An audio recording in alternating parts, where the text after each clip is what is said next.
everybody, and hello, everyone, and welcome to our webinar today on building the EV workforce of tomorrow. My name is Simbiat Yusuff. I am the Member Relations Manager at Fourth. And I'm also your moderator today. And before we get started, we have a few updates from Fourth, as always. Attendees, we ask that you please be sure to submit all of your questions through our attendee chat. We will be getting through to those questions during our Q&A portion of the webinar. And we will also be sharing with you all the recording of the webinar and some recap information after our webinar today. Who are we? We are Fourth. Our mission is to accelerate the smart transportation industry. We're accelerating how we move goods and people in a more efficient, clean, and equitable way. We work in four main focus areas, which are industry development, demonstration projects, policy advocacy, and direct consumer engagement. Through all of these efforts with our partners and members, we are advancing the electric transportation industry. And again, I want to take some time to thank our members and sponsors for making programs like the webinars possible at Fourth. If you would like to learn more opportunities about visibility on webinars or supporting the Fourth mission as a member, you can feel free to contact me, Simbiat Yusuff. My email is on the screen, and I can give you all the details about membership and sponsorship opportunities at Fourth. We are hiring Join the 14. We are currently opening up two positions at Fourth, the communications manager position and a part-time policy manager. If for full consideration, we ask that you please apply by September 22nd. If you have any questions, you can find more information on our website, and we will send a link as well to these job postings in the webinar recap. Registration is open, yes, for the E-Mobility, Diversity, Equity, and Inclusion Conference that will be happening November 17th through the 18th virtually. Panels will explore and facilitate role conversations and strategies and best practices for engaging diverse communities, often hit worst and first by air pollution. So this is a virtual conference co-hosted by Fourth and our partner EV. For more information about that, you can go on the website. I hope you all have marked your calendar. June 29th through the 30th, 2022. Roadmap is returning in person. We will be announcing the call for papers in October, so also mark your calendars, get those research papers, those projects, and everything ready to go. We will be calling for papers October, coming soon next month. For more information about Roadmap, interested in sponsorship, interested in anything information, or to view past presentations, you can find that information at roadmapfourth.org. And I would like to take this moment before we start to introduce our panelists today. As I mentioned, I'm your moderator today. I'm Simbiat Yusuff. We also have Peter LeFontaine, the policy advisor for BlueGreen Alliance. We have Betony Jones, founder and principal at Inclusive Economics. And we also have Evette Ellis, the co-founder and chief workforce development officer at ChargerHelp. Before we get started, we like to start with the little icebreaker. So I ask all of my panelists to unmute their mics and come on stage with me, turn on your webcam for our icebreaker question. Thank you, Betony. We'll wait for Peter and Yvette. Yes. So our question today, as we're going to try to tie it into workforce development as much as possible. So if you weren't currently working in your current industry sector or field, whether it's EV related or not, what sector or what would your occupation be if you're not doing this work you're doing? And if I were to say mine, it would be something food related, whether it's a food truck or catering. Or I love entertaining people and I love cooking, especially Nigerian food. So that would be my that would be my occupation. Yvette? I think I would be a journalist. I'm nosy enough, right? And love facts and getting information and learning from people. So I think journalism would have been my jam. Betony? Yeah, I think I would still be called to work on the climate crisis and the equity crisis. I think instead of approaching it from a workforce angle, I would think about it from an urban form design perspective. Peter? Yeah, I hear you at the restaurants. I used to work in restaurants myself and also in the theater scene in New York. But I think that, if I wasn't working on the federal level, I'd most likely still be active on the local level, even running for office to help support the local economy and help speed some of this green adoption, where people can see the bread and butter of it happening. So. Thank you all for answering that, and still working somewhat tangentially in the industry, somewhat. There'll still be some correlation in there. Thank you all for answering, and thanks for indulging our icebreaker question. You can all turn off your mic and turn off your webcam right now, and I will pass it along to the first panelist, Peter, if you want to let us know about the work of BlueGreen Alliance. Thanks. So it's good to see some friendly faces here, folks I've met along the way.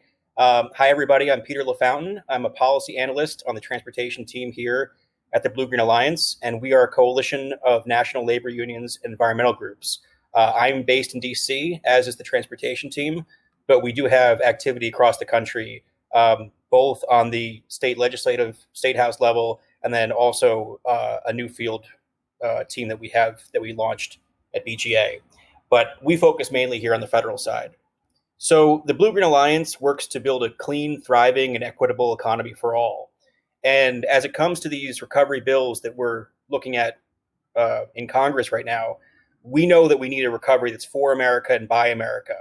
And building back better means repairing and modernizing our infrastructure. It means retooling and rebuilding American manufacturing, and it means growing clean energy and energy efficiency.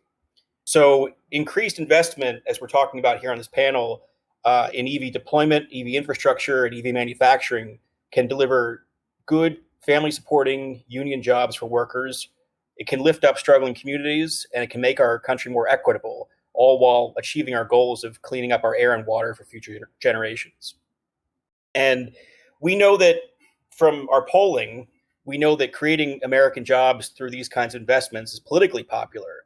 BGA polled 6 battleground states earlier this year, in 2021, and voters showed overwhelming support for investing in, repairing, and modernizing American infrastructure and domestic manufacturing in the vehicles and technology of the future. And I'm going to refer back to a few documents here, including that polling memo, which will be distributed after the webinar with all the links to go through later on. So looking at just EV charging, we have at least 3 major directions to ensure that we maximize the benefits for workers. We need to speed deployment of EVs and EV charging and make sure those investments will reach all communities and prioritize investment in the communities that need that investment most. We need to make sure the jobs installing and servicing EV charging are good jobs, family supporting jobs, and that we have training pathways into these jobs that are available to more and more workers, as other speakers will discuss on this panel. And we also need to ensure that we're building an EV charging technology economy in America so that as this new industry grows, we're also investing to put US factories and workers at the forefront of producing this technology. And again, that goes back to our polling showing this is deeply politically popular. So smart investments in clean energy, vehicles, and infrastructure that support good jobs and domestic manufacturing can ensure that every dollar of public investment goes further, and is targeted investment in the communities that need it most.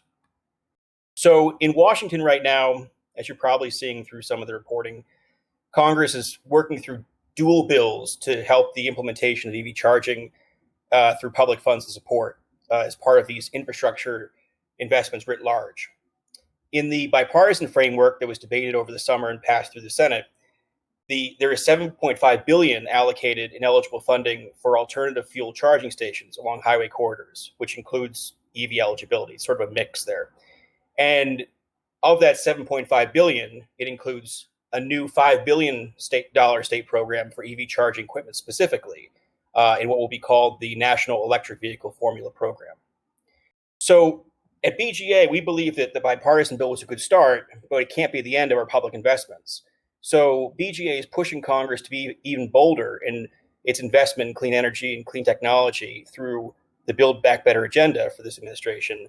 And that's going to be going through the second bill, which is also known as the Budget Reconciliation Package.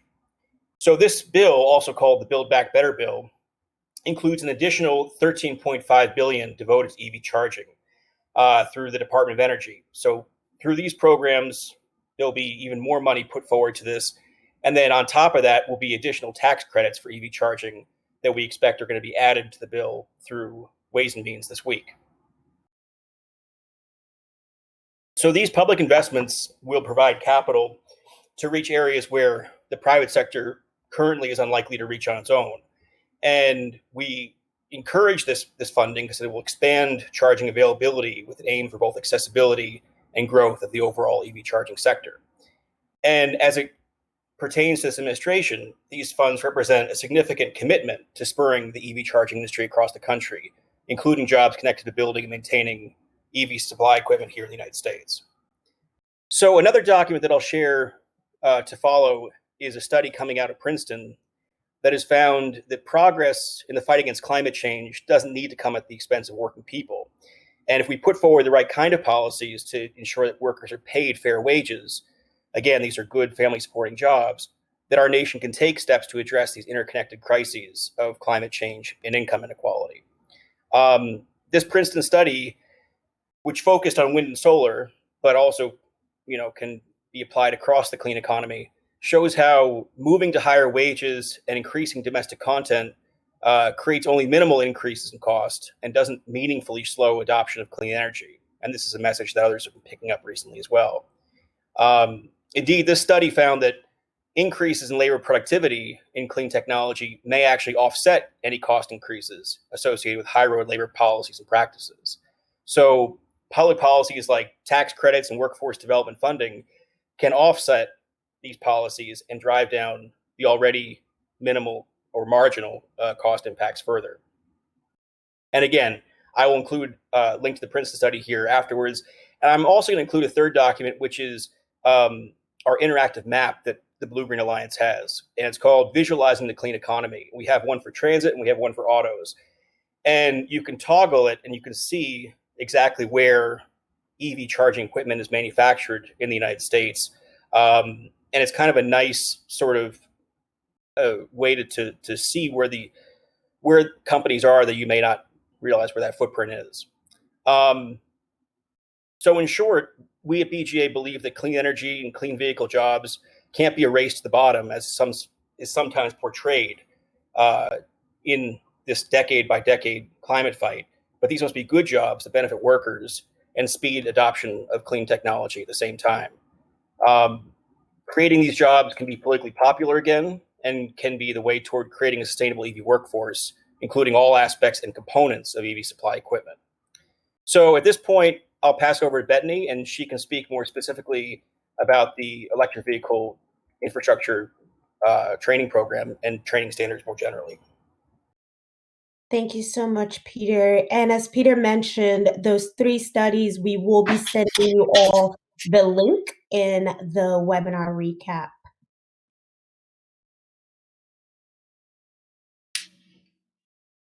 Great. Hi, everyone. Good morning. I'm Betony Jones again with Inclusive Economics. And just a little bit about Inclusive Economics. We provide research and strategy advising on workforce issues related to climate policy in general, not just transportation.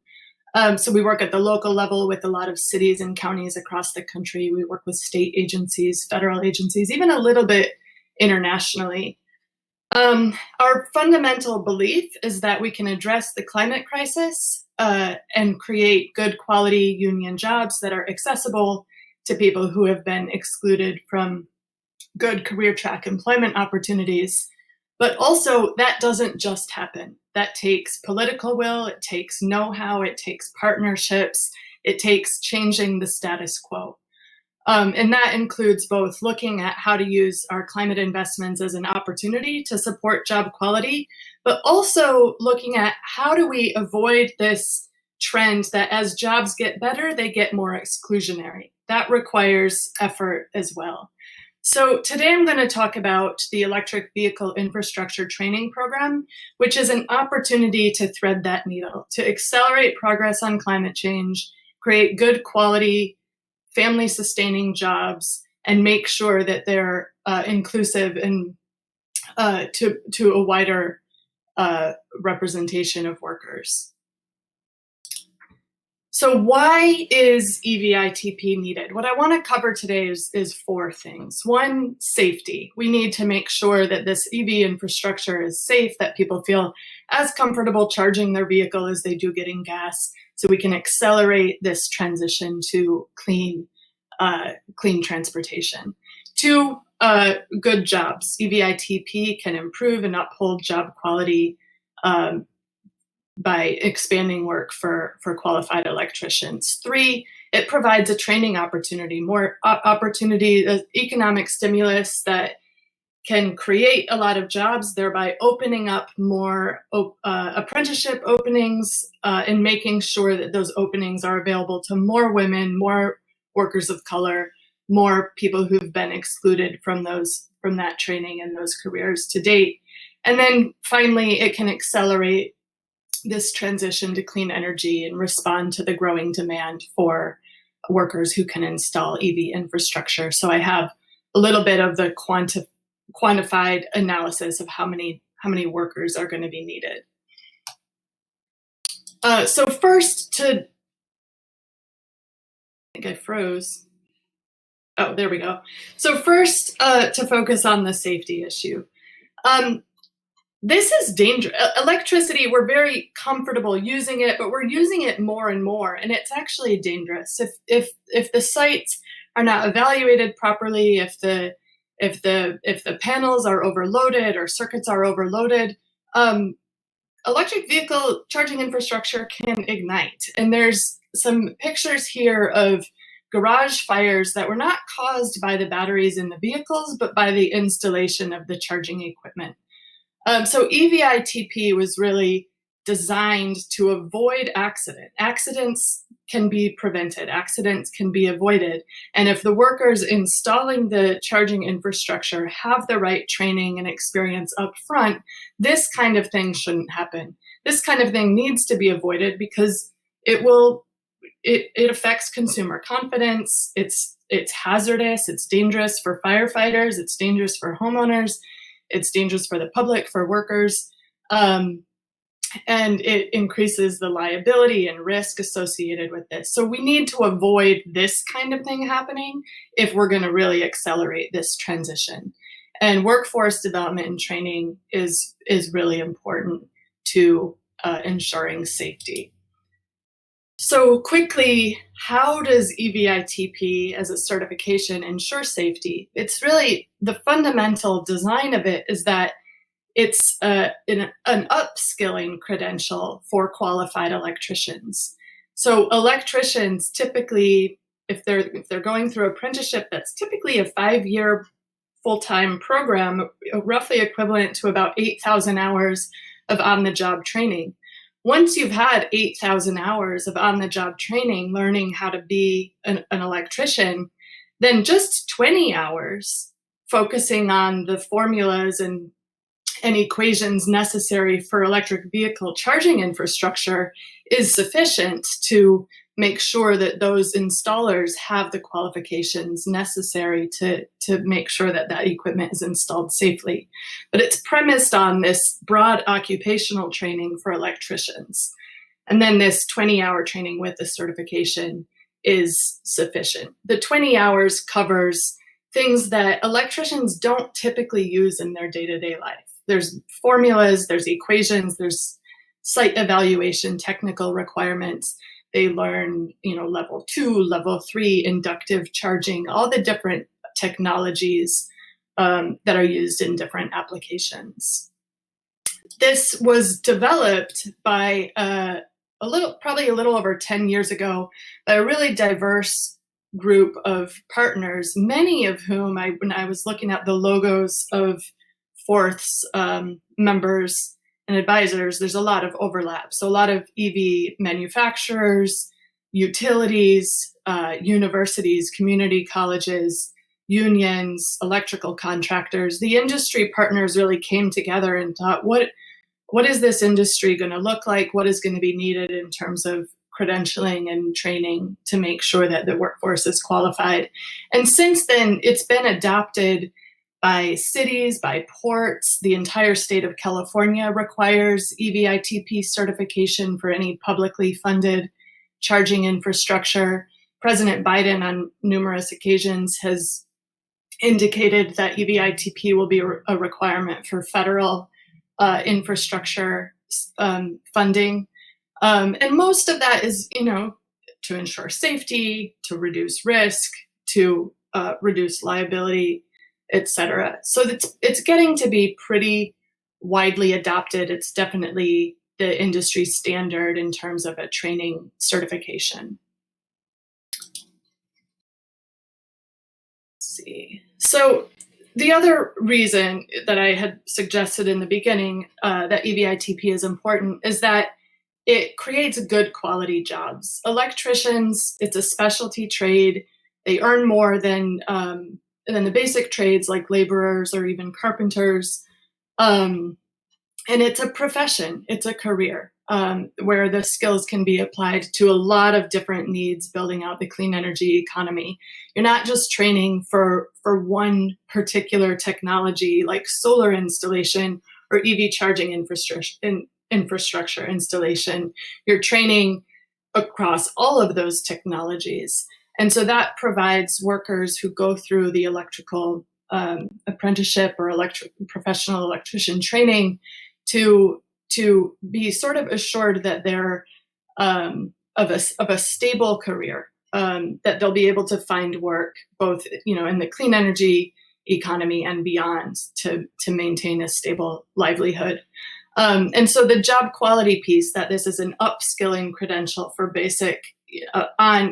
for qualified electricians, really helps support and maintain the quality of the jobs. But also, because there's so much new demand and new investment going into EV infrastructure, there's a lot of new openings for electricians.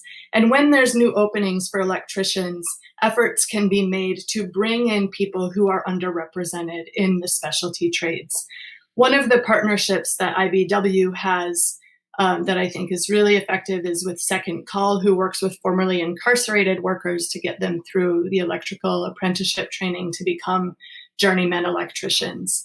And then there was a nice New York Times article about a year ago with this woman, Tonya Hicks, who was the first woman to make it through the electrical apprenticeship training in her local, facing a lot of odds. I mean, there's a lot of racism, sexism still in the trades, and it's hard. And so now she's an electrical contractor, and she's really investing in making that pipeline more accessible to people who've been excluded from it. Through the American Cities Climate Challenge, where I'm a partner of, we worked with 25 IBEW locals across the country to train 1,300 electricians this year with the Evitp certification. We required that half of them were women and people of color. And there was a strong commitment from IBEW to make that happen. And in fact, it wasn't even challenging for them because their apprenticeship classes and their fifth-year apprentices are already so much more diverse than they were even a few years ago. So there's a lot of efforts to address inclusion, and Evitp can support that. Finally, just some numbers, because what's really important in workforce development is that you calibrate training to the demand in the labor market.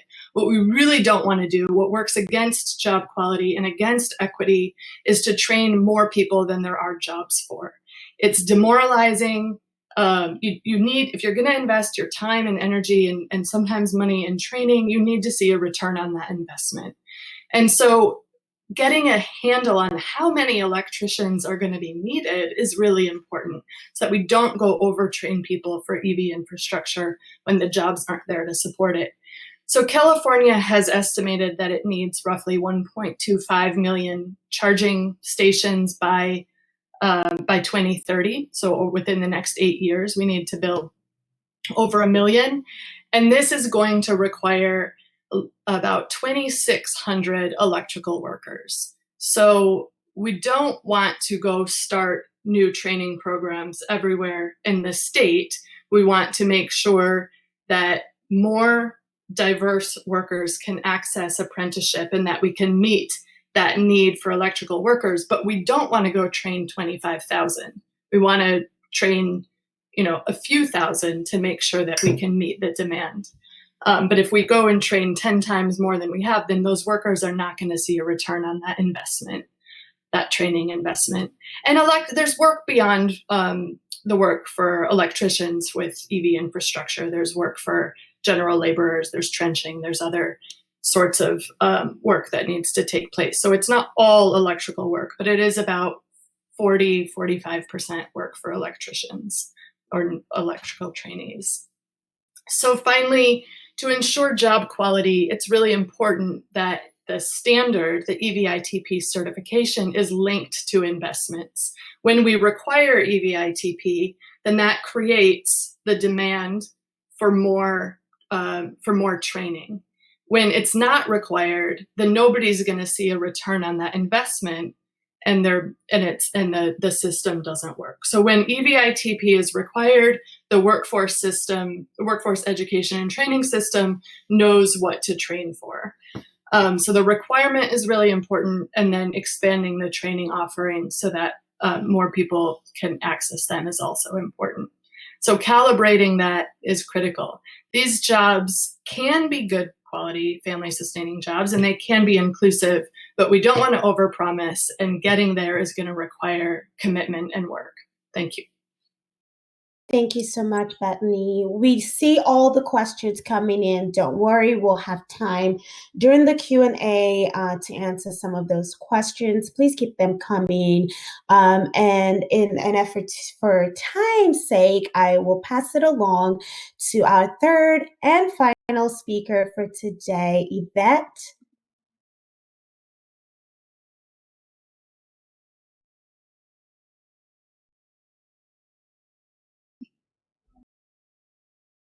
Good morning, everyone. Simbiat, can you hear me? Is everything good to go? Okay, great. Wonderful. I didn't hear the end of you talking. Good morning, everyone. My name is Yvette Ellis, and I am a co-founder and chief workforce officer here at ChargerHelp. So I'm going to just give you a brief introduction to ChargerHelp, and then I'll get into some of the things that we're passionate about and really good at. All right, so here's a quick picture of my co-founder and I. Camille has extensive experience working in the EV network industry. She worked with EV Connect, so she definitely is very informed about what it is, what's necessary to best support the EV industry. And my background is in workforce development, has been my entire career. I've worked for the Department of Labor's Job Corps system, so very familiar with what it takes to really figure out what the industry needs, the employers and companies, and how do we get the right people trained, and how do we do that equitably. And sometimes that word gets a little overused, and we don't really have the systems or standards in place to really figure out if equity, inclusion, diversity is really truly present everywhere. And I've really mastered how to do that. So that's a skill that I'm really, really excited about and really excited to share with others. All right, a little bit about us. We help the electric transportation industry thrive by setting a standard for high EV charging station maintenance. So we do maintenance and repair on EV charging stations. We don't install. That is the job of our great electricians. But we did figure out that there was no workforce that was robust enough to really support the EV infrastructure our country is really pouring into right now and building. So what we did was we created a company, and we are really keen on removing barriers. We created a company with a workforce that can fix, repair, maintain the EV infrastructure, because it is not just putting all the infrastructure in the ground, but it's also making sure it can stay up and running. And we're doing that in a few different ways. One way is actually creating a workforce. The second way is with policy. And then lastly, what I'll say about creating this workforce, as far as diversity, inclusion, and equity is concerned, how we built our company had the lens of workforce development in it from the very beginning. We've been fortunate enough to create net new jobs. So the folks we hire are not folks that are electricians. These are folks that actually are trained to maintain the charging stations. And we do that with the proper safety training and also our ChargerHelp curriculum. Okay, so real-time dispatch requests, deploy in 1 day, fix within 1 and 2 days. You can read all the details there. But I think the main point of this particular slide is to really share with you that in order for us to have mass EV adoption, our infrastructure has to be up and working. And a station being down for days or waiting on someone to fix it months later is not going to do it. So we've really focused our business around uptime and getting these stations back online sooner than later. Most of the time when a charging station is down, it's not actually a hardware issue, it's a software issue. So our technicians are trained to actually troubleshoot the software. We learn from our different customers. We learn exactly what the charging stations need. And we also really get into trying to figure out how to prevent this and what's coming up so we can actually avoid this and troubleshoot it. Okay, the cost of downtime. I think this is always so important and interesting to me. Average electrical vehicle pricing policy for a station is 35. Okay, 0.35. And when this is down, the main thing I want you to catch, and I'm moving really fast because I want to get to some other information. The main thing I want you to catch from this is it costs about $18.72 per day when a station is down. So not only is a charging station being down not helpful when it comes to the EV driver and the actual using of the machine, but also on the business end, we take a hit. Whoever that owner is not getting paid the money that they possibly could. Equitable jobs for all. Okay, this is the part that I'm so excited about because I often hear the word equitable and diverse being spread around. And I think we all know that when it comes to our industry, we are not diverse. And the first thing I'd like to acknowledge in that space is diversity is not a thing that we do. It really is a waving of the flag that our hiring practices are off. That's the first and foremost. When we have to do special diversity efforts, that means how we're hiring is probably not the correct way to hire. So here at ChargerHelp, we work really, really hard to remove barriers from people. We figure out we don't just say generally things or historically things. We look at what we need and we figure out, can we take a group of folks and train them and get this done? Can we change their lives by raising the amount they make per hour? Our techs start off at $30 an hour, which we're really, really proud of. We have the opportunity to watch our techs actually dream again and think again about the future of themselves, their careers, and their families. And we do that through equitable pay, because equity is not just a conversation we have. It actually shows up in how we pay people, not just how we treat people, but how we treat people through their actual pay. So we started off there. They also get equity in our company. These are just some of our clients that we work with that we're really excited to service their machines, and we're off to a great start. All right, here are some of the services that ChargerHelp that we provide: level 2 DC fast charging stations, warranty support services, preventative maintenance. So to make sure that, especially post COVID age, right, to ensure that our stations are clean. Sometimes the hoses aren't working. We have copper hanging out of them, maybe graffiti. So some of those preventative maintenance things. Campaigns, site walks, part replacements, swap outs for L2s, commissioning, software and hardware troubleshooting, vandalism, out of warranty services, and communication testing and resolutions. These are the things that will keep our infrastructure up and running.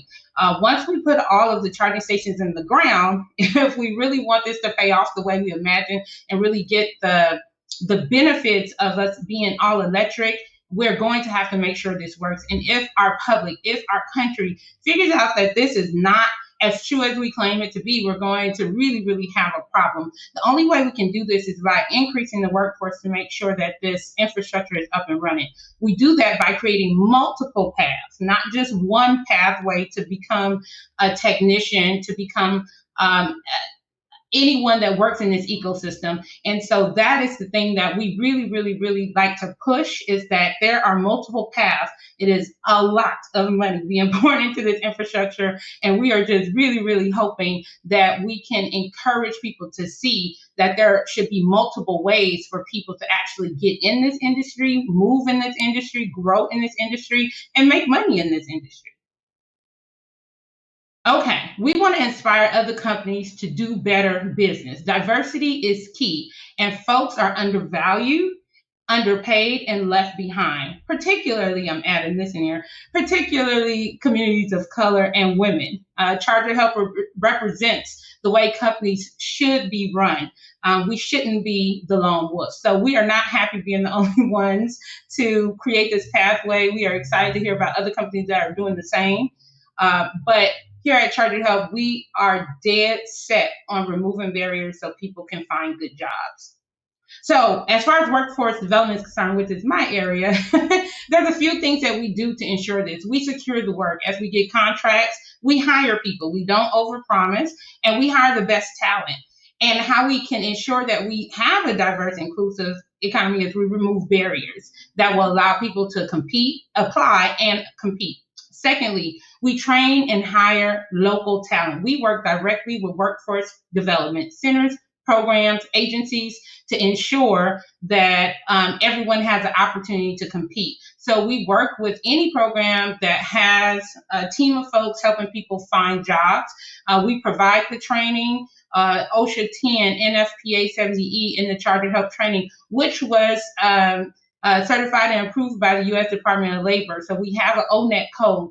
And we did that in particular in order to work with workforce development centers. We want to make sure we have the things that they needed as well, which is the ONET code, a database that clearly says what the job is, what the skill set you need is, the education, the pay. And what this does is this allows for us to level set what someone would need to actually do this. Because what will happen is all this money will be poured into our infrastructure, and there is no standard around it. Right now, we are the Wild Wild West, and we have to make sure that we just don't throw out words like equity, diversity, and inclusion, and there's actually no standard. There's actually no one coming to follow up behind and make sure that the things that anyone is saying, including ChargerHelp, are correct and real.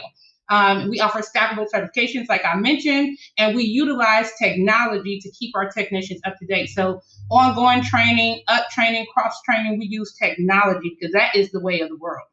So I know I have about a couple of seconds, so I will run through, but I want you to see our ethnic breakdown. And we're not big on really showing pictures. We really want you to see, and we actually are showing you real data from us. So for us, we have a little bit of everyone, but we did that by removing barriers to allow everyone to apply, and we worked with workforce development centers and had a lot of support there as well. Here's our sex and gender breakdown, and all this will be available for you afterwards. Tech facts. We range from 22 to 65 years old. Average age is 35 years old. So working age, 35% of our techs are veterans. Very proud of that. Training, there you have it. I mentioned that earlier. and perfect timing. We believe that we're in the right place at the right time. The big picture is a lack of quality level service for EV charging stations. That is just not realistic. That is not going to help us move to mass EV adoption, and we have to do better. All right, I think I did it, Simbiat. Come on back on. Thank you. Quick. You did it. I'm going to invite all of the speakers to come on stage. Just turn on your webcam and unmute your mic as we go into the Q&A portion of our webinar today. Thank you all for your presentations. They are a plethora of questions. So I'm going to try to, as much as possible, combine questions. And I want to start off with, what is one big misconception about the current EV force? And then if we can tie that into what are the problems, we talk about we want a diverse workforce, we want this. And you mentioned we're not addressing diversity, equity, we're addressing the barriers. So what are the barriers currently that are impeding the transition? So the misconception and addressing the barriers. And Yvette, I'll have you go first, then Peter, and then Betony. I think one of the biggest barriers is some things we can't control, which is how long it takes to get into this industry, access to this industry, exposure to this industry. But also some of the things that we can do as a solution to those things is really pulling apart and breaking down what requires what requires this level of education. Is there room for us to create net new jobs or entry level jobs instead of maybe blanketing everything? And seeing if there are spaces where we can open up the workforce to other people to get folks working and making a decent wage. Also, clearly, there are racial barriers, and I think that stems from not barriers, but actual bad hiring practices, right? And now we've moved into saying diversity, but really, I think we're going to have to take some time to look at why we only get pools of white men in certain states, right? And really pulling that apart.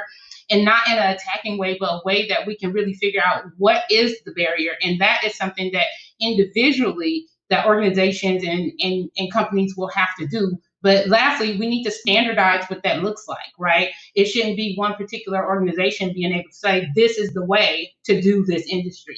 We have to allow diversity in those who can teach. We have to allow diversity in those who can lead the way.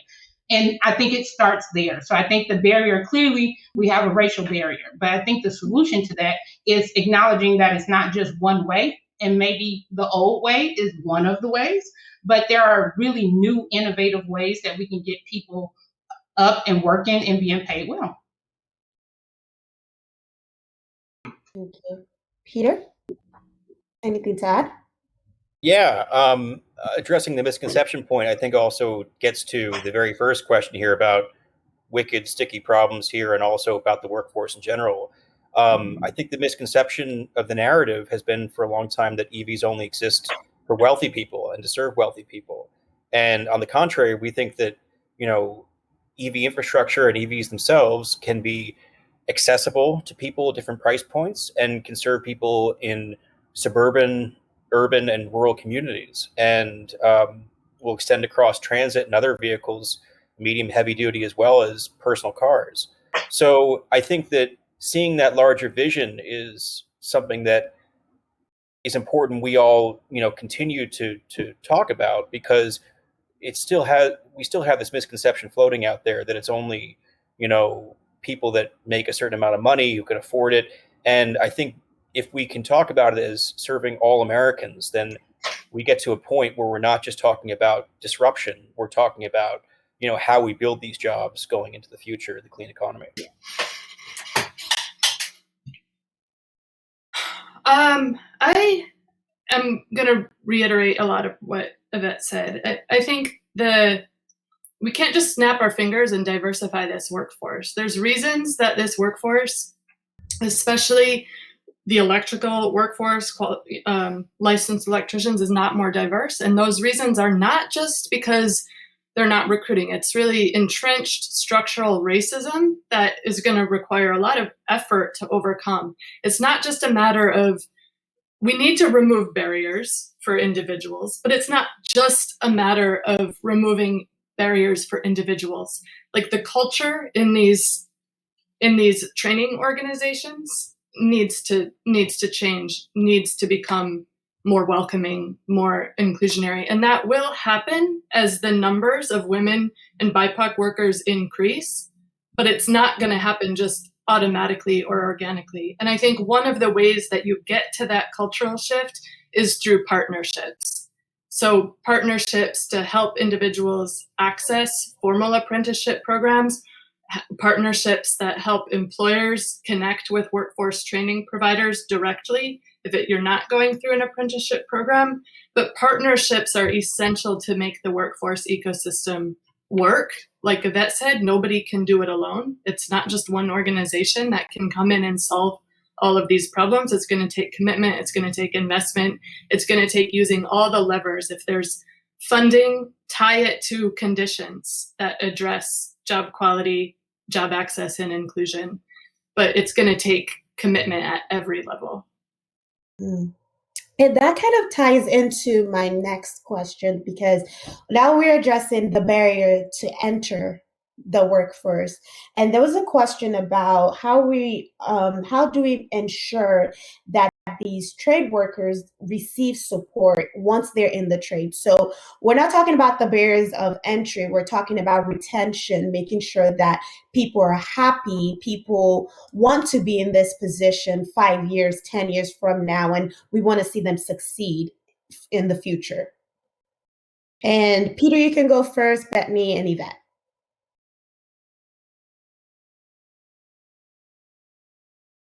Actually, why don't I pass to Betony on that one to start that off? Yeah. Okay. Yeah, I mean, what we see from the data is that people with broad occupational training are more connected to their occupation over time, whether, especially construction, it's really volatile. So in clean energy investments, mostly construction, are even more volatile than generic construction because it's very subject to policy decisions and the ebbs and flows of incentives and tax policy and whatnot.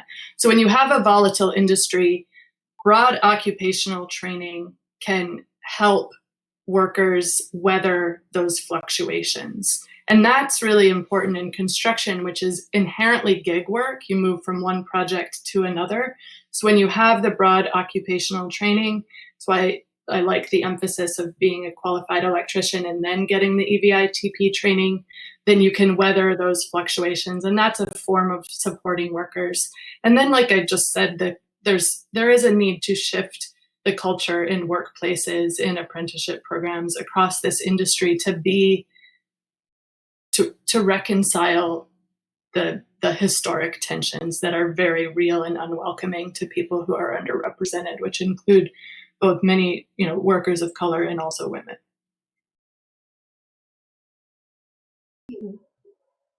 Simbiat, can you ask the question again? I just want to make sure I'm answering it correctly. Yes, I was talking about addressing how to support these trade workers once they're in the workforce, making sure we're keeping retention and we're keeping a diverse workforce.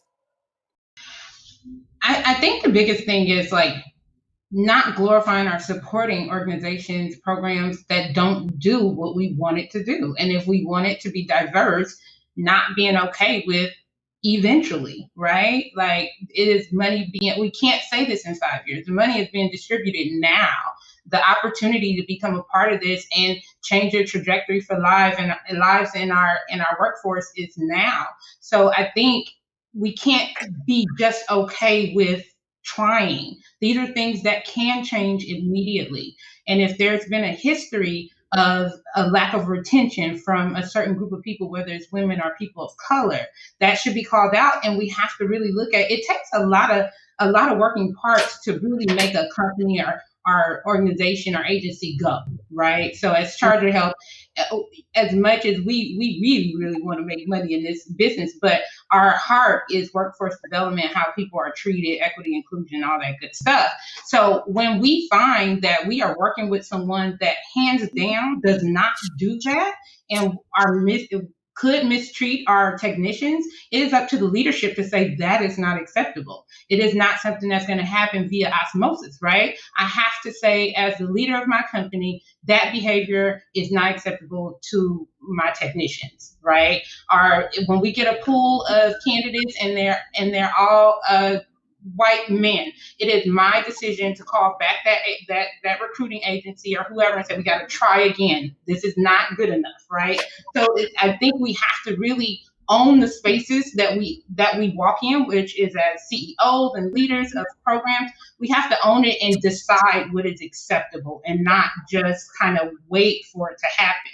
It won't happen until your boss says that's unacceptable and you can't be here with that behavior. And what people are experiencing is just overt racism and sexism. So it's not about dancing it up with classes and speeches, but really pulling out those bad seeds to really change the environment and the culture of our organizations and companies. One other thing that's critical to retention that I just should mention is that workers need to see that return on their investment in training. And we saw this during the R period, that we were overtraining workers for the jobs available. And when you do that, you flood the labor market with qualified workers, and that pushes down, that actually suppresses wages and worker power. And so that calibration is really important so that those individuals who go through the training to do this work actually get the work, not like one job a year, but can get regular sustained work from it. Absolutely. I just want to say with that statement, that is so true, because it does come down to dollars and cents. So if you're being deployed out on work like everyone else, if you are working enough to earn the money that you want, if there is career trajectory and if you're in line for that. And that's another thing that can be very discouraging and really impact retention. If you don't see this going anywhere, if it turns into a dead end job. And for a lot of women and folks of color, you end up dealing with a lot and you're not getting the return that you're talking about. So I appreciate you saying that. Yeah, and I just wanted to add on retention and the money that's out there. I think that question was asked along the way. In the bipartisan deal, there is a set aside of funding for training for current workers on transit bus fleets. That was pushed by TWU for their membership, and I think those sorts of inclusions are helpful because the less disruption of the current workforce, the better, and it keeps people at home in the jobs where they already are, and I think causes less friction generally. So I think those specifics have been worked out for the federal bill, and I think there will be other programs along the way that focus on training and retention. But that is one example of something that exists that's been worked out on the federal level. Mm-hmm. One of the things that we see with the unionized trades is often that workers are deployed onto a job in order of seniority. When there's a lot of work, it doesn't matter. There's work for everyone. But when work is scarce, the people who've been there the longest get priority. Not every local does that. It's really important to consider those kinds of issues, because if you have a policy where you're deploying work according to seniority, then you're going to maintain that same exclusionary practice where maybe you're bringing in women and people of color, but if they're the last in line for available work, then you're not going to be moving the needle. And so there are certain practices that need to be considered in the day-to-day in terms of how workers get deployed in order to rapidly shift the trajectory. I have a question. My question is, with what you just said, what is the timeline for that? Because I always think, if the transition to get in a better space takes 5 years, the infrastructure is the opportunity has left. So what is the timeline or the intention to move faster to make those things happen, which is really where ChargerHelp was birthed from, because it wasn't happening. So we created a lane for people to be able to get into those jobs with a shorter training period and really just do the job you're trained for and not have to move through seniority. So is there a timeline for that?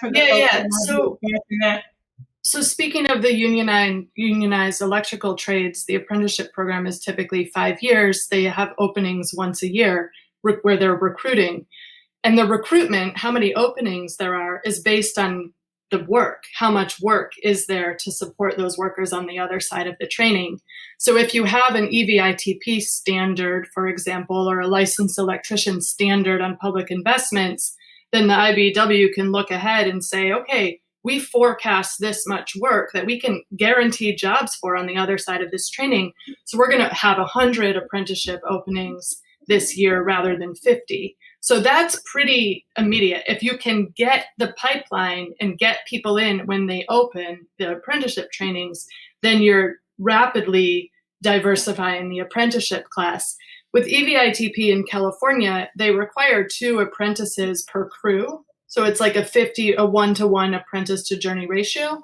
So apprentices can rapidly start working on EV infrastructure. I mean, apprentices, it's earn as you learn. So you're immediately in the workplace earning a decent wage with benefits as you're going through the training. But that shift in terms of how workers are deployed, that's like a local decision. By local, I mean like local union decision. And some that are really thinking ahead in terms of diversity and inclusion are deploying workers by who's been out of work the longest, not who's been in the union the longest. And so there's little shifts like that that can really help. Again, right now, work is not scarce. There's a lot of work for everybody. But when work is scarce, there are little shifts that you can do that make sure that you're addressing the like who's deployed. Well, that was a great conversation happening. No need for the moderator in there, and you all kind of answered some of the questions already. I'm going to ask 2 more questions, and the first question, it's going to be to you, Peter, but I think Yvette and Betony, you can also answer. Is BGA working with any post-secondary institute to support trainings for electricians? And to open it up further, what are your thoughts on starting early, like training from high school, community college? So that opens it up to the entire panel. But Peter, is BGA working with any post-secondary institutes to support electricians? Yeah, that's a great question. And I actually don't know the answer because I think that's more of our state tables that are organized, with our partners on the state-to-state level.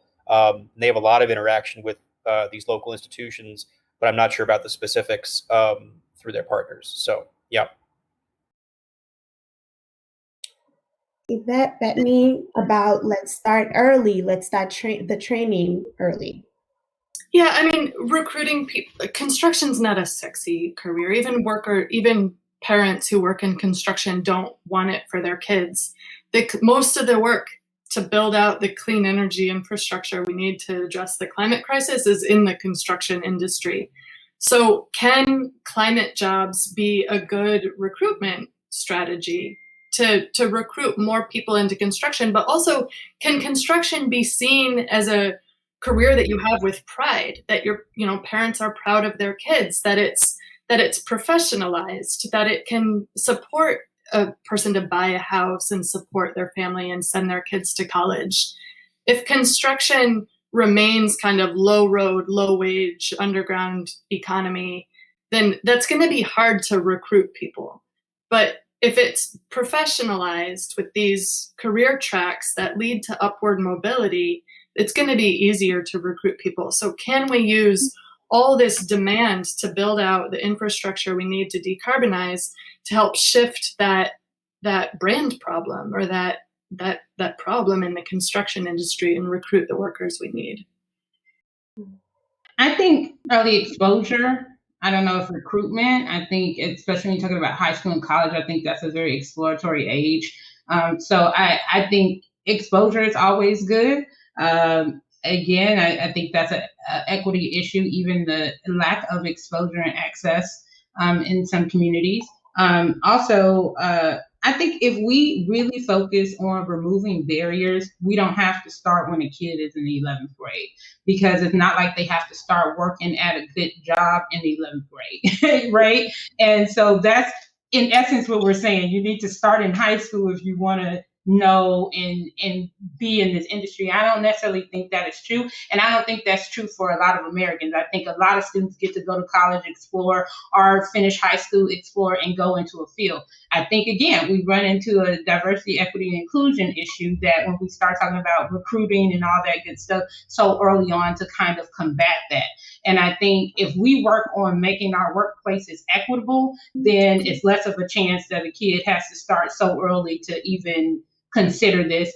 I know for our technicians in particular, they take a lot of pride in their work. And because we've really created pathways from like cross training, like a lot of ours came from gas and oil. They came from other field service backgrounds. They were not born and raised in clean tech or sustainability. And I think kind of removing that barrier or stigma of that you have to have been entrenched in this to get a job in this industry. We have to remove that as well. You can transfer skills over. If you're a great receptionist at Shell, you're a great receptionist at ChargerHelp, right? Because your skill set is yours. What we're doing and maybe how we're doing it is different. So kind of taking these old school ideas away that you can't move around in our industry, that you have to kind of start off in it. We have to remove those barriers so people can even open up their minds enough to consider our industry. Yeah. Well, it looks like we are at time. I want to say thank you all so much. Thank you to my great panelists. This was a fantastic conversation. So we have the contact information for our panelists here, but don't worry, we will be sharing more recap, more resources that goes along with the presentation today in our webinar recap. So if you did miss anything, just wait for the webinar recap and you'll get the information. We do have one quick poll for you all as you're signing off about the webinar. Did you find this webinar informative? Yes or no?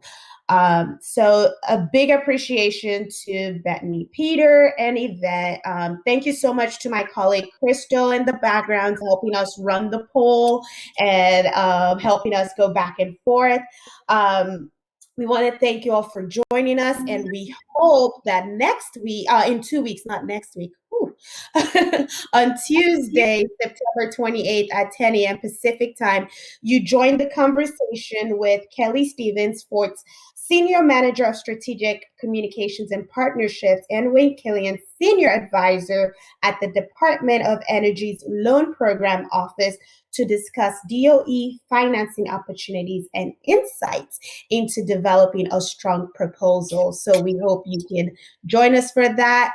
See you then and have a great rest of your day. Bye, all. Thank you. Thank you all.